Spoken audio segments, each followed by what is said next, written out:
Hello students, यहाँ पर हम लोग देखेंगे सर्किल के बारे में। सर्किल मतलब होता है वृत्त का बारे में। और देखो वृत्त होता क्या है, वृत्त होता क्या है। अगर एक निश्चित बिंदु से चारों ओर समान दूरी पर स्थित बिंदुओं को यदि मिला दे तो एक सर्कल का निर्माण होता है। कहने का मतलब यह है कि ये एक बिंदु है और इससे निश्चित दूरी पर, चूंकि मान लेते हैं 7 सेंट यहाँ पर 2 cm पर ये बिंदु है और 2 cm पर ही सारे बिंदुओं को हम क्या कर रहे हैं, यहाँ से मिला रहे हैं। तो ये एक सर्कल का निर्माण होता है। हमारा जो है ना बिल्कुल सीधा नहीं बना है, बट ये सर्कल का यही डिफिनीशन होता है। अब यहाँ पर जो निश्चित दूरी हमने लिया था 2 सेंटीमीटर, इसको बोलते हैं वृत्त की त्रिज्या। क्या बोलते हैं? वृत्त की त्रिज्या।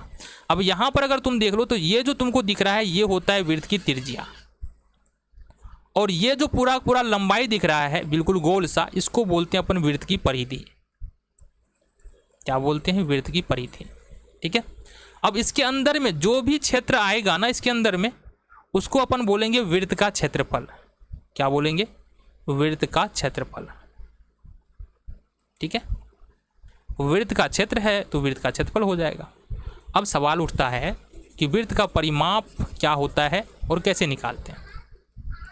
तो देखो ये जो पीला वाला धागा है ना, सपोज यहाँ से हमने शुरू किया और यहाँ से 1 मीटर लेकर के इसको चारों तरफ नापते हैं, तो ये जो कुल लंबाई होगा इसी को हम लोग वृत्त की परिधि बोलते हैं। या तुम्हारे पास हो सकता है ना साइकिल का जो रिम होता है, उस रिम का जो माप होगा ना चारों तरफ का, उसको ही हम लोग वृत्त की परिधि बोलते हैं। ठीक है, बातें समझ में आ गई। परिधि निकालते हैं कैसे हैं, तो आज अब बात करते हैं। देखो वृत्त की परिधि निकालने का जो फॉर्मूला होता है, परिधि बराबर वो होता है 2πr। ठीक है।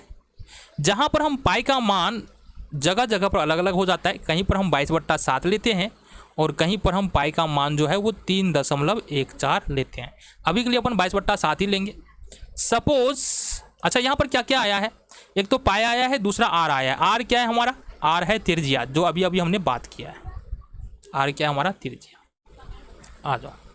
अब क्वेश्चन हमारा बन जाता है कि अगर किसी वृत्त की त्रिज्या 14 सेंटीमीटर है तो परिमाप निकाले। परिमाप क्या होगा? वृत्त का परिमाप क्या होगा ये तुमको बताना है। तो यहां से समझो, अगर किसी वृत्त की त्रिज्या 14 सेंटीमीटर है तो परिमाप बराबर, वृत्त का परिमाप बराबर क्या होता है? वृत्त का परिमाप बराबर अभी अभी हमने बताया ये होता है 2 × π × r। अब आ जाओ, 2 पाई का मान हमने बताया अभी 22/7 पकड़ेंगे और r का मान यहाँ पर 14 है। काटो, 2 7 14, 7 दूनी 14, 22 दूना 44, 44 दूना 88 सेंटीमीटर। तो यहाँ पर हमारा क्या निकल के आ जाता है? वृत्त का परिमाप, जो कि निकलता है 88 cm। अब आ जाओ आगे देख लेते हैं। यहाँ पर बात करें वृत्त का क्षेत्रफल, तो वृत्त का क्षेत्रफल बराबर सूत्र क्या होता है? वृत्त का क्षेत्रफल। और वृत्त का क्षेत्रफल बराबर सूत्र होता है πr²। फिर से पाई का मान अपन वही रखेंगे, या तो 22/7 रखेंगे या पाई का मान 3.14। तुम्हारे बुक में अगर प्रश्न आता है तो दिया होगा। ठीक है। अब क्वेश्चन सेम हम ले लेते हैं। यदि किसी वृत्त की त्रिज्या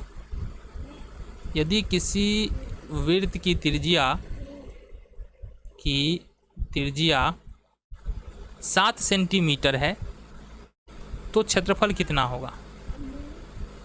क्षेत्रफल कितना होगा? सॉल्यूशन देख लो इसका। तो हमने कहा बाबू वृत्त की त्रिज्या है ना, हमारे पास गिवन है r बराबर 7 सेंटीमीटर और एरिया यानी कि क्षेत्रफल बराबर होता है वृत्त की 2πr।